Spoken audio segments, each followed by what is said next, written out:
গ্রামের একেবারে শেষ প্রান্তে বটগাছের তলায় একটা পুরনো ভাঙা বাড়ি ছিল। সবাই বলতো বাড়িটায় কেউ থাকে না, তবে রাত হলেই অদ্ভুত শব্দ শোনা যায়, ফিসফিস, পায়ের শব্দ, আর কখনো কখনো কান্নার আওয়াজ। গ্রামের লোকজন বাড়িটার দিকে তাকাতো না, দিনের বেলাতেও না। রহিম একজন মাঝবয়সী লোক, গ্রামে নতুন এসেছিল। সে এসব গল্পে বিশ্বাস করত না। তার বউ মারা গেছে কয়েক বছর আগে, তাই সে একা থাকত। একদিন সন্ধ্যায় বাজার থেকে ফেরার পথে তার সাইকেলের চাকা পাংচার হয়ে গেল।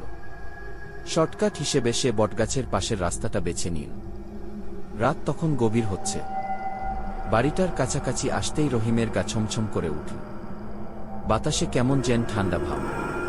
সে দ্রুত পা চালাল, কিন্তু হঠাৎ শুনল কেউ যেন ফিসফিস করে তার নাম ধরে ডাকছে, রহিম, রহিম। সে থমকে দাঁড়াল। চারপাশে কেউ নেই, শুধু অন্ধকার আর বটগাছের পাতার মৃদু শব্দ। সে ভাবল মনের ভুল, কিন্তু কয়েক পা এগোতেই আবার শুনল, এবার আরো কাছে, আরো স্পষ্ট, রহিম, এদিকে আয়। কণ্ঠটা মেয়েলি, কিন্তু ভাঙা, যেন অনেক দূর থেকে ভেসে আসছে। রহিমের বুক ধুকপুক করছে, তবু সে সাহস করে বলল, কে? কে ওখানে? কোনো উত্তর নেই। শুধু ফিসফিসটা আরো জোরে হলো, এবার যেন বাড়ির ভেতর থেকে। রহিমের চোখ পড়ল ভাঙা জানালার দিকে।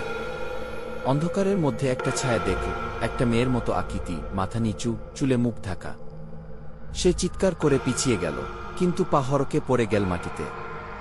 ছায়াটা আর নেই। ফিসফিসও থেমে গেছে। রহিম দৌড়ে বাড়ি ফিরল।